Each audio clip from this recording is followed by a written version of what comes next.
Maine's Democratic Secretary of State on Thursday removed former President Donald Trump from the state's presidential primary ballot under the Constitution's insurrection clause, becoming the first election official to take action unilaterally as the U.S. Supreme Court is poised to decide whether Trump remains eligible to continue his campaign. The decision by Secretary of State Shenna Bellows follows a ruling earlier this month by the Colorado Supreme Court that booted Trump from the ballot there under Section 3 of the 14th Amendment. That decision has been stayed until the U.S. Supreme Court decides whether Trump is barred by the Civil War-era provision, which prohibits those who engaged in insurrection from holding office.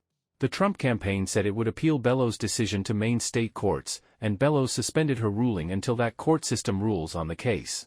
In the end, it is likely that the nation's highest court will have the final say on whether Trump appears on the ballot there and in the other states.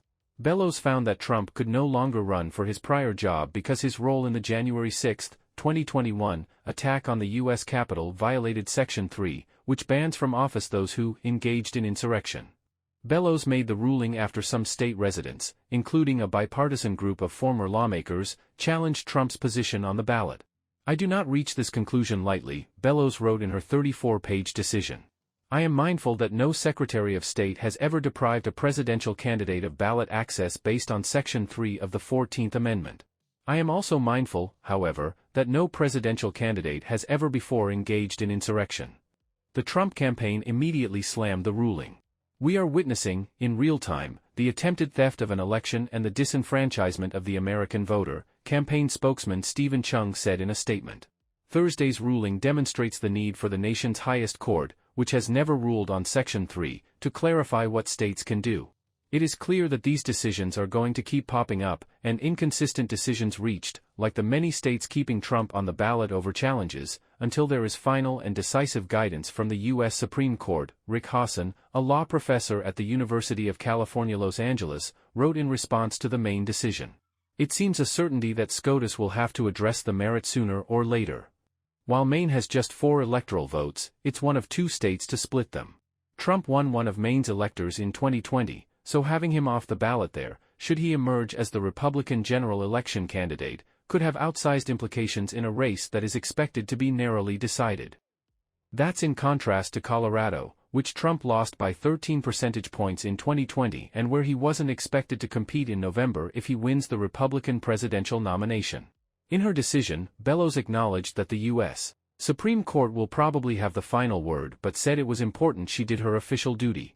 That won her praise from the former state lawmakers who filed one of the petitions forcing her to consider the case. Secretary Bellows showed great courage in her ruling, and we look forward to helping her defend her judicious and correct decision in court. No elected official is above the law or our Constitution, and today's ruling reaffirms this most important of American principles, Republican Kimberly Rosen, Independent Thomas Saviello and Democrat Ethan Strumling said in a statement. The Trump campaign on Tuesday requested that Bellows disqualify herself from the case because she'd previously tweeted that January 6 was an insurrection and bemoaned that Trump was acquitted in his impeachment trial in the U.S. Senate after the Capitol attack. She refused to step aside. "My decision was based exclusively on the record presented to me at the hearing and was in no way influenced by my political affiliation or personal views about the events of January 6, 2021, Bellows told the Associated Press Thursday night. Bellows is a former head of the Maine chapter of the American Civil Liberties Union. All 7 of the justices of the Colorado Supreme Court, which split 4-3 on whether to become the first court in history to declare a presidential candidate ineligible under Section 3, were appointed by Democrats. 2 Washington, D.C.-based liberal groups have launched the most serious prior challenges to Trump, in Colorado and a handful of other states. That's led Trump to contend the dozens of lawsuits nationwide seeking to remove him from the ballot under Section 3 are a Democratic plot to end his campaign. But some of the most prominent advocates have been conservative legal theorists who argue that the text of the Constitution makes the former president ineligible to run again, just as if he failed to clear the document's age threshold, 35 years old, for the office.